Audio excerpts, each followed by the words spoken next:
আমি তো মসজিদ কমিটিতে চাঁদা দিচ্ছি, এখন কি বলবেন? আমি তো রিহাবের মেম্বার, প্রতি বছর চাঁদা দিই, কি বলবেন? এটা অবৈধ বলবেন?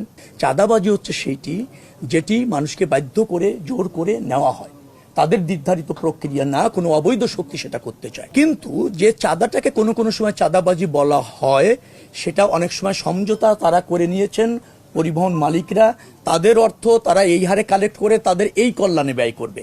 আর সবচেয়ে ব্যাপার হচ্ছে, আপনি একটা শর্তে একটা সমিতি রেজিস্ট্রেশন নিয়েছেন, ট্রেড ইউনিয়ন করছেন, সেখানে কোনো ব্যত্যয় হলে এটা বাণিজ্য মন্ত্রণালয়ের অধীনে তারা দেখতে পারে। এখন ধরেন আমি তো মসজিদ কমিটিতে চাঁদা দিচ্ছি, এখন কি বলবেন? আমি তো রিহাবের মেম্বার, প্রতি বছর চাঁদা দিই, কি বলবেন? এটা অবৈধ বলবেন? আমি জাতীয় নির্বাহী কমিটির মেম্বার, আমার পার্টিকে একটা নির্ধারণ করা আছে চাঁদা দিতে হয় বছরে এই কয়টা টাকা, অল্প কয়টা টাকা, আপনি কি অবৈধ বলবেন? আপনি অবৈধ বলে বলতে পারেন, আমি তো আপনাকে জড়িত করতে পারবো না। আমরা বলতে পারি যে আমাদের ঢাকাতে যে ট্রাকগুলো ঢুকে কয়েকটা জায়গায় দাঁড়িয়ে দাঁড়িয়ে যে টোকেন দিয়ে নেওয়া হয়, এটা আসলে আমি তো বলছি না, আমি বলছি ট্রাক মালিক সমিতি তাদের কল্যাণে যে টাকাটা নেয়, তাদের মধ্যে মিটিং করে নির্ধারণ করে সেটা বৈধ। যারা পথে অবৈধভাবে নেবে সেটা তো অবৈধ। সেটা আপনারা মনোযোগী যদি করতে চান, আমরা তৎপর আছি। স্পেসিফিক বলেন যে এই জায়গায় এটা ঘটছে, ডেফিনেটলি নেসেসারি অ্যাকশন নেওয়া হবে। না না, আমি বৈধ আর অবৈধ বলার কিছু না। আপনি কেন বৈধ আর অবৈধ জায়গায় যাচ্ছেন?